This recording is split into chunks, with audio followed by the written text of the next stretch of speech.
7월 17일 새벽기도 시작하겠습니다.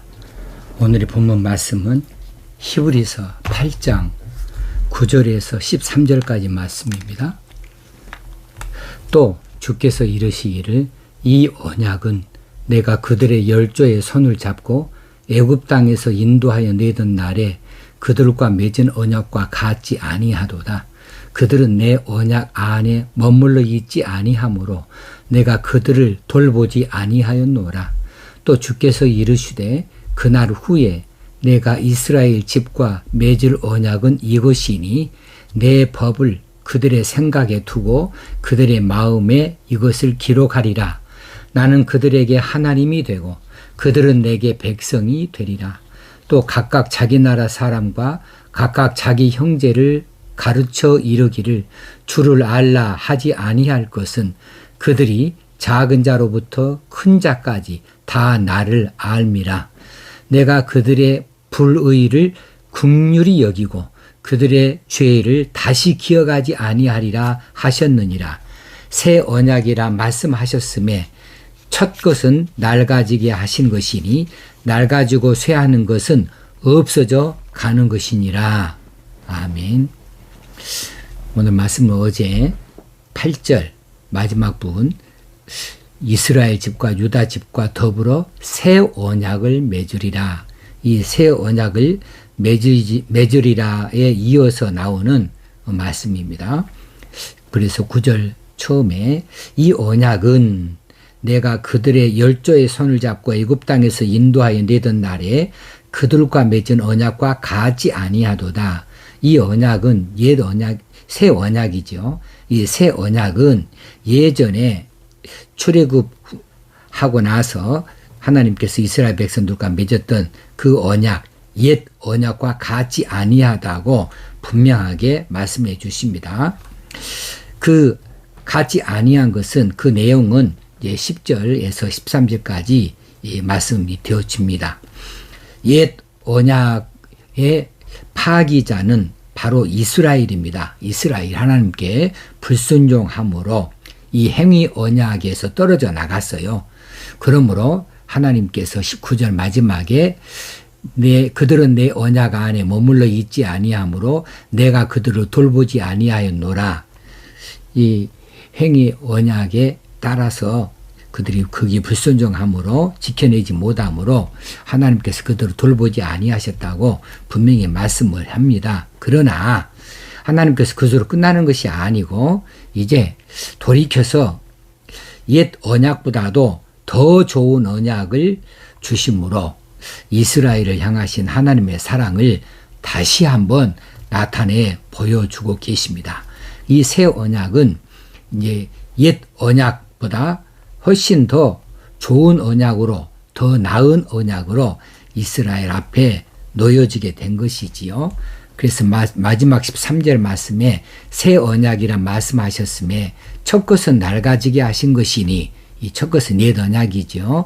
이것은 낡아지고 쇠하는 것은 없어져 가는 것이니라. 그것은 다 소멸되어지고 새 언약만 남게 되어지는 것을 말씀해 두셨습니다. 이제 새 언약이 맺어지게 됐는데 10절에 보니까 또 주께서 이르시되 그날 후에 내가 이스라엘 집과 맺을 언약은 이것이니 했어요.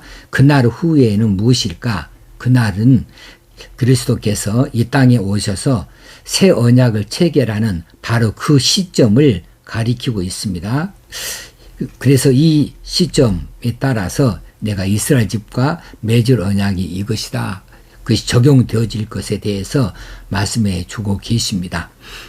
이것이니 했던데 이것은 무엇이냐 하면 내 법을 그들의 생각에 두고 그들의 마음에 이것을 기록하리라 그랬어요. 하나님의 법, 하나님의 새 언약의 법을 그들의 생각에 두고 마음에 그것을 기록하신다. 이것이 새 언약의 성격이죠. 이것은 옛 언약의 성격과는 다른 양태를 띠고 있습니다. 하나님께서는 자신의 법을 새 언약 관계에 들어갈 그 백성들, 그 사람들의 생각에 두었다. 여기 생각은 디아노이아라고 하는 헬라어를 쓰는데요. 이거 문자적으로 이 디아노이아라는 말은 사고와 숙고의 행위나 능력을 뜻하고 있습니다. 그러니까 우리가 머릿속으로 뭘 생각한다, 사고한다, 또 깊이 그것을 마음에 새겨두고 생각을 한다, 이게 숙고한다, 반복적으로 깊이 있게 생각을 한다 할 때 그런 행위이든지 거기에 따라서 나타나는 능력을 이제 디아노이아라고 해서 생각이라 이렇게 말하고 있습니다. 거기에다가 두고 하나님께서 새 언약의 법을 새 언약 관계에 들어갈 그 백성들의 생각에다가 사고에다가 거기다 두고 마음에 새긴다.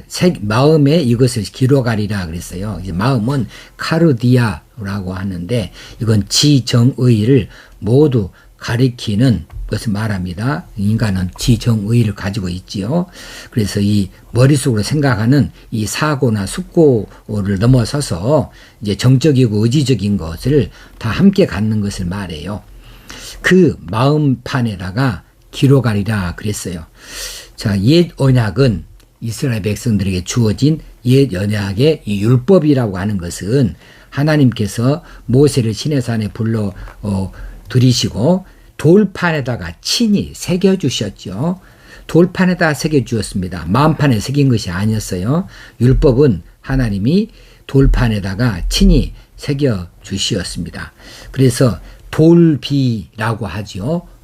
돌에다가 새겨놨기 때문에 돌비에 새겨진 것, 이것을 이스라엘 백성들이 그것을 읽도록 했고, 이 돌비, 십계명 이 돌판은 언약궤 안에다가 보존해서 이스라엘 백성들이 계속해서 광야를 지날 때에 이것을 다 메고 다니도록 했습니다. 그래서 이 돌비에 새겨진 율법 십계명판이 이스라엘 백성들의 한 복판에 이제 자리 잡아서 그 백성들의 그 규범이 되어졌고 법이 되어졌지요.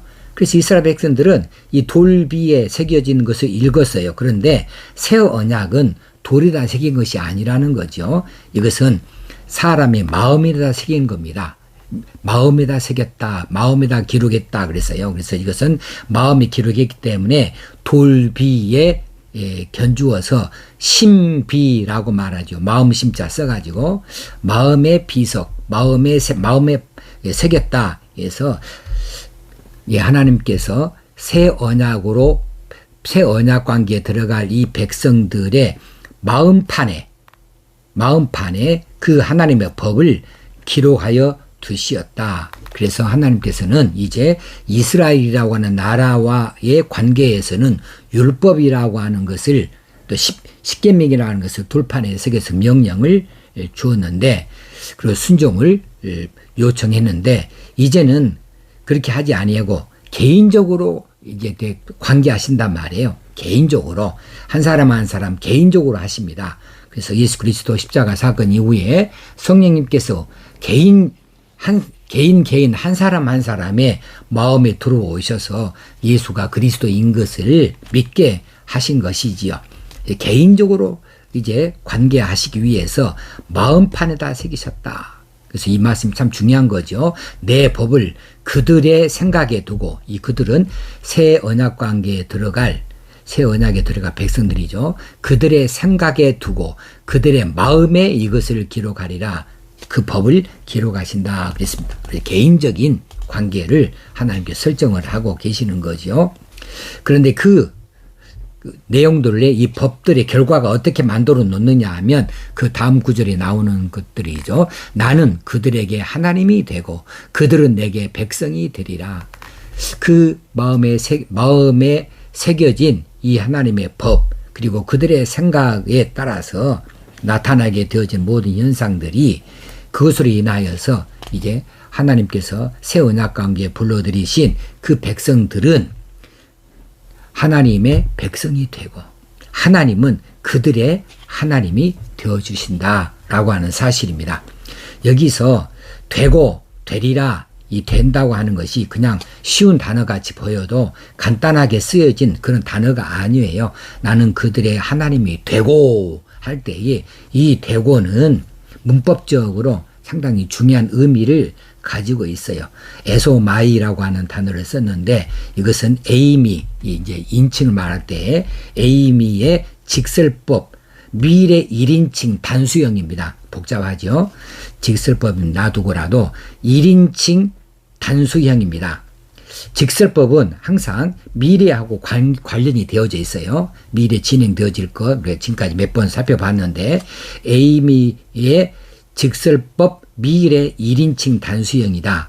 그래서 하나님의 강한 의지를 담고 있어요. 하나님이 되고 말은 하나님께서 하신 말씀이어서 하나님께서 어떤 의지를 가지고 있는가? 하나님이 내가 그들의 하나님이 된다. 그들은 내게 내 백성이 된다. 라고 하는 강한 의지를 담고 있는데 그 의지가 미래에 진행이 되어지고 계속 되어질 상태를 나타내 보인다는 사실이에요. 이 하나님의 백성이 되어지고 또 하나님이 그들의 하나님이 되어지시는 것에 대하여 미래에 진행되어지고 계속되어질 상태, 그 상태까지를 나타내 보여주고 있으니 이 되고가 상당히 의미 있는 단어이죠. 나는 그들의 하나님이 된다. 그들은 내 백성이 되리라. 이거 얼마나 귀한 말씀인지 몰라요. 이 일이 이제 예수 그리스도를 통해서 이제 그날 후에 예수 그리스도 입자가 사건 통하여서 예수 그리스도를 통해서 성취되어졌고 우리는 그 혜택을 입고 있는 자들이 다 되어졌습니다. 우리는 새 언약의 백성이고 은혜의 언약의 백성인데 우리가 그 은혜의 언약의 혜택을 입고 있는 자들이죠. 예수 그리스도를 우리가 구주로 섬기게 되어지고 하나님의 법을 알게 되어지고 하나님 나라를 알게 되어졌으니 하나님이 우리 하나님 되어주셨고 또 나는 나는 하나님의 백성이 되어진 사실이 얼마나 귀한 사실입니까? 내 11절에 보니까 내게 백성이 되리라 한 다음에 또 각각 자기 나라 사람과 각각 자기 형제를 가르쳐 이르기를 주를 알라 하지 아니할 것은 그들이 작은 자로부터 큰 자까지 다 나를 알미라. 이미 나를 다 알기 때문에 나에 대해서 주를 알아라 이렇게 하지 아니할 것이라는 거예요. 자, 하나님 나라에서는 작은 자부터 큰 자까지 다 하나님을 안다는 겁니다. 여기서 안다고 하는 말, 알라, 안다는 말은 특히 이 구약 성경에서 그 당한 의미를 가지고 있는데 하나님과 인격적인 교제를 하는 것을 안다고 그렇게 말해요. 안다, 이것은 이제 신약에서는 오이다라고 이렇게 쓰여요. 이 오이다라고 하는 말은 사귀어서 안다는 뜻이에요. 그냥 지식적으로 아는 게 아니고 하나님과의 교제를 통해서 알아요. 하나님과 밀접한 관계를 가져서 하나님을 아는 겁니다. 그래서 구약에서는 이 안다는 말이 부부관계, 침상에서의 부부관계를 하는 그것을 안다 이렇게 나는 그를 안다. 그 말은 나는 그 사람과 한 침상을 썼다. 한 입으로 덮었다는 그런 정도로까지 친밀함을, 밀접함을 배경에 깔고 하는 말인데 이제 신약에서 이 헬라어에서 오이다는 사귀어 봐야 아는 거예요. 지식적으로 어떻게 소문을 들었다거나 혹시는 짐작을 한다거나 멀리서 형태를 안다는 것은 아는 것이 아니고요. 그 내용을 이제 겪어봐야 되는 거예요. 사귀어야 한다는 거예요. 그리고 그냥 아닌 것이 터치해봐야 되고 만져봐야 되고 밀접한 관계를 가져봐서 아는 겁니다. 이 시대 우리가 사람을 아는 것은 여행을 해보면 그 사람을 안다 이렇게 말하기도 하고 또 사람을 알 때에는 돈 관계, 돈 거래를 해봐라 그러면 그 사람을 안다 이렇게 말하는 것이 뭡니까? 결국은 여행을 한다 그 말은 그 사람하고 깊이 사귀어봐라는 이야기죠. 밀접한 관계를 가져봐라는 것이고 돈 관계를 거래해봐라 그러면 그 사람의 모든 것을 다 알 수 있다. 사귀어 안다는 거죠. 그런 것인 것처럼 이제 성경에서 안다 이 말은 헬라어에서도 매우 중요한 의미로서 하나님과 인격적인 교제를 함으로 인해서 하나님의 보호를 받을 수 있는 것이 아는 거예요.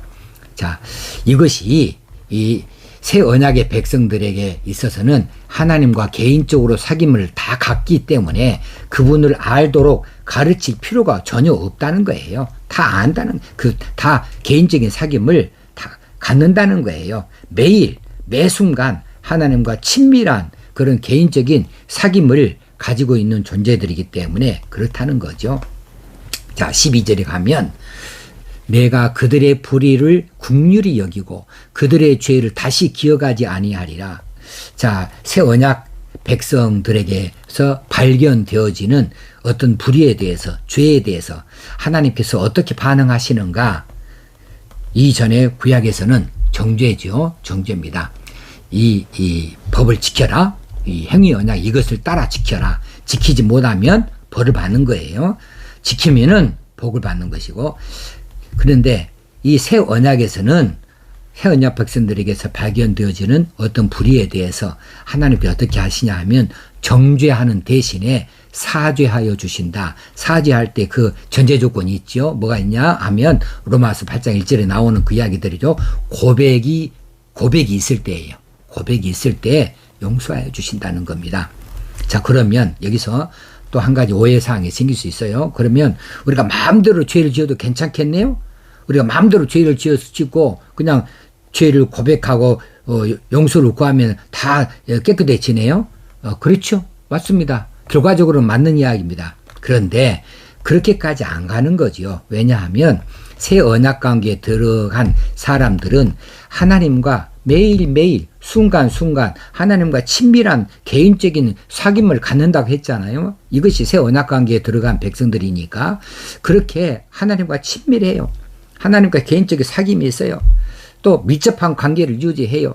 그러는데 인간적인 연약함으로 인해서 잠시 실수할 수 있고 잠시 불의에 빠질 수 있다 그 말이죠. 인간이기 때문에. 그래서 의도적으로 죄를 범하는 것은 어렵게 되어져요. 새 언약 관계에 들어간 백성들은 의도적으로 일부러 죄인 줄 알면서 죄를 이렇게 지어가면서 그렇게 그런 입장에 빠지지 않는다 그 말이죠. 잠시 불의에 빠질 수 있어요. 실수할 수 있어요. 왜? 인간의 연약함이 있으니까 잠시 혹할 수도 있어요. 그렇지만은 의도적으로 하나님을 배신하고 하나님을 대적하고 하는 그런 죄는 범하기 그렇게 하지 못한다는 거죠. 만약 그렇게 한다는 것은 그 사람은 새 언약 관계에 있는 백성이 이미 아니죠. 그래서 그들은 그런 죄를 서슴지 않고 지을 수 있으나 이것은 성령 예방죄로 용서받지 못할 죄라고 하는 것이죠. 자, 다시 합니다. 하나님께서는 그들의 불의를 긍휼히 여기시고 그들의 죄를 다시 기억하지 아니하시리라. 하나님이 그들을 긍휼히 여기신다. 그들이 죄를 회개할 때 다 용서해 주신다. 사죄하여 주신다. 다시 기억하지 아니하시리라 하리라. 다시 기억하지 아니하리라. 하나님께서는 우리 일거수일투족을 다 기억하십니다. 아무리 오래된 것도 다 기억하십니다. 나는 잊어버려도 하나님 안 잊어버립니다. 하나님께서는 내가 은밀한 데에서 아무도 모르는 채 지은 죄까지도 내 생각으로 지은 죄까지도 잠깐 헛생각한까지도 하나님이 정확하게 다 기억하고 계셔요. 그것이 하나님이시죠. 그런데 다 기억하시지만은 새 언약 관계에 들어있는 자들의 죄는 기억에 담아두지 아니하시고 잊어버리신다는 거예요. 잊어버리기로 작정하셨다는 거예요. 왜 하나님께서는 새 언약 관계에 들어있는 이 그 백성들의 죄는 이렇게 용서를 구할 때 고백하게 될 때에 왜 이렇게 기억에 담아두지 않고 잊어버리십니까? 우리가 기도할 때 무엇으로 기도해요? 예수의 이름으로 기도하죠. 바로 예수 그리스도의 보혈의 공로가 있기 때문에 용서하시고 다 잊어버리십니다. 기억에 담아놓지 않습니다. 예수 그리스도의 공로가 그만큼 가치 있는 거예요. 그만큼 아주 큰 것입니다. 그렇기 때문에 하나님께서는 예수 그리스도의 보혈을 보시고 있기 때문에 우리가 용서를 구할 때마다 새 언약 관계의 백성들의 죄는 다 용서하실 뿐만 아니라 다 잊어버리신다. 이 사실을 기억하실 수 있기 바랍니다. 그래서 우리가 기도 끝에마다 주 예수 그리스도 이름으로 기도합나이다 이렇게 하는 거예요. 오늘도 이 말씀을 쫓아서 첫 것은 낡아지게 된 것이고 낡아지고 쇠하는 것은 없어져 가는 것이니까 구약의 율법의 어떤 그 행위 언약에 우리가 다 하지 못하였던 것들을 이제 하나님께서 대신 다 이루시고 예수 그리스도를 통하여서 다 이루시고 또 우리에게 믿기만 하면 이제 구원에 이르도록 하신 이 은혜를 베풀어 주셨으니 은혜 언약의 백성이 되게 하셨으니 우리 이 사실을 기억하고는 또 감사하는 하루로 이 믿음을 더 견고히 세워 가십시다. 기도하겠습니다. 하나님 아버지, 오늘 또 이처럼 귀한 말씀을 허락하여 주신 것을 감사합니다. 더 굳센 믿음으로 나아갈 수 있게 하여 주옵소서. 우리 하나님의 놀라우신 사랑과 은혜를 더 많이 깨닫고 이것을 높이며 감사하는 삶이 계속 나타나게 하여 주옵소서. 오늘도 성령께서 우리를 지키시길 원하옵고 예수님의 이름으로 기도합나이다. 아멘. 내일은 주일입니다. 이제 여러 가지 이 코로나 확장되어지고 있는 4차 대유행이 있지만 이 광주 지역은 아직 2단계에 머무르고 있습니다. 그래서 교회 좌석수의 50% 이제 채울 수 있습니다. 오셔서 함께 예배 드릴 수 있게 됐습니다. 그런데 오실 때 개인적인 규칙들은 다 잘 지킬 수 있어야겠습니다. 방역 규칙을 잘 따라서 지키면서 우리가 하나님께 감사 예배를 드릴 수 있게 되어지길 바랍니다. 내일 뵙겠습니다. 감사합니다.